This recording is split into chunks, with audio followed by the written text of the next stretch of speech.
कारण की तो हा असा एक व्यक्ती आहे ज्याच्याकडून आपण एक्सपेक्ट केलं नव्हतं की तो अशा प्रकारचा स्टँड घेऊ शकतो, पण तो या घरामध्ये सगळ्यांच्या नाकावर टिचून त्याची स्वतःची मतं मांडतोय, स्वतः स्टँड घेतोय आणि कामं पण घरातली व्यवस्थित सगळी करतोय। त्यावेळी कुठेतरी त्याच्या डोक्यात ठिणगी पडते, प्रकाश पडतो की नाही हे बघणं महत्त्वाचं ठरणार आहे। नमस्कार मंडळी, एंटरटेनमेंट आणि ज्ञानाची भूक भागवण्यासाठी घेऊन आले तुमच्यासाठी फ्रेश एपिसोड।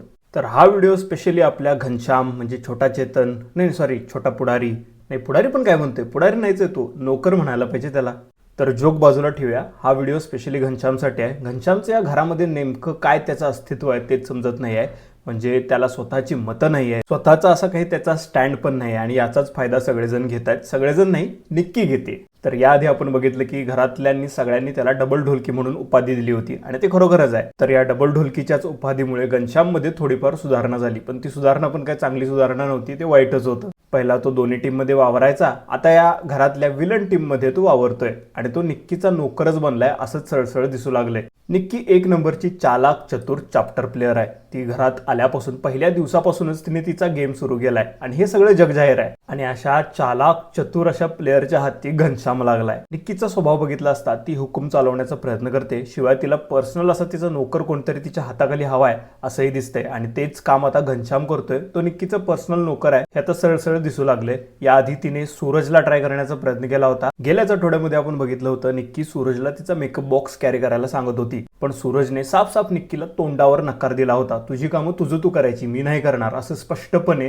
तो निक्कीला बोलला होता आणि त्यासाठी खरोखरच सूरजला सलाम केला पाहिजे, कारण की तो हा असा एक व्यक्ती आहे ज्याच्याकडून आपण एक्सपेक्ट केलं नव्हतं की तो अशा प्रकारचा स्टँड घेऊ शकतो, पण तो या घरामध्ये सगळ्यांच्या नाकावर टिचून त्याची स्वतःची मतं मांडतोय, स्वतः स्टँड घेतोय आणि कामं पण घरातली व्यवस्थित सगळी करतोय। दुसरीकडे घनश्याम आहे, त्याला स्वतःचा स्टँड नाही, स्वतःची मतं नाही, पुढारी म्हणून तो आलाय पण वावरतोय नोकरासारखं आणि जी लोक त्याला व्यवस्थित समजवण्याचा खरोखर प्रयत्न करतायत त्यांचं तो ऐकतही नाही। निक्कीचं सकाळी सकाळी ब्लँकेट वगैरे घडी घालून देणं, तिचा बेड बनवणं, तिच्यासाठी टिश्यू पेपर आणणं, तिने फळं मागवली तर फळं घेऊन येणं, ही सगळीच कामं आपला छोटा पुढारी करतोय। हेच बघून धनंजय, पॅडी दादा हे सगळेजण घनश्यामला समजवण्याचा प्रयत्न करतात, पण घनश्यामच्या डोक्यात ही शिरतच नाहीये। सगळ्यांचंच बोलणं तो शेवटी निक्कीलाच जाऊन सांगतो आणि निक्की मग ती तिचा गेम खेळते आणि ती घनश्यामला असं कन्व्हिन्स करते की तू हे माझ्यासाठी नाही करतायस, तू हे स्वतःसाठी करतोय। टिश्यू पेपर जरी तू 10 आणले तर त्यातले 4 तू वापरतोस, माझ्यासाठी फळं 4 घेऊन आलास तर त्यातली 2 फळं तू खातोस, त्यामुळे तू माझा नोकर वगैरे नाहीस, तू माझ्यासाठी काम करत नाहीस, तू स्वतःसाठीच करतोयस हे सगळं,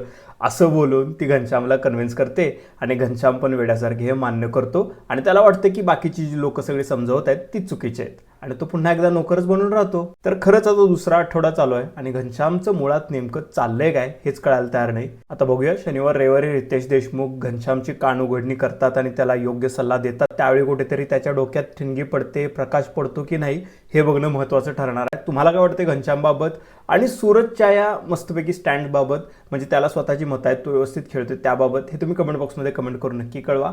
1000 सबस्क्रायबर्सचा टप्पा आपल्याला पूर्ण करायचा आहे, तर नक्कीच प्लीज सबस्क्राईब करून सहकार्य करा, व्हिडिओला लाईक करा। धन्यवाद।